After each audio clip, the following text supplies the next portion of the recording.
ICC T twenty world cup ২০২৬ কিভাবে live দেখবেন? আজকে আপনাদের কাছে ক্রিকেট খেলা লাইভ দেখার জন্য ৬টি অ্যাপ সম্পর্কে বলবো। তো চলুন ৬টি অ্যাপ সম্পর্কে বলা যাক।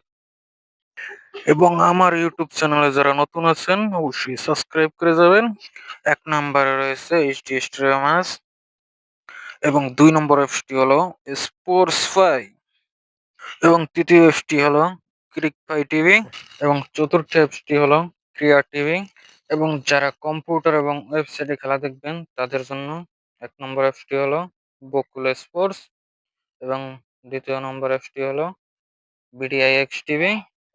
ভিডিওটি কেমন লেগেছে অবশ্যই কমেন্ট করে জানাবেন। যদি ভিডিওটি ভালো লেগে থাকে তাইলে অবশ্যই আমার ইউটিউব চ্যানেলটি সাবস্ক্রাইব করে যাবেন।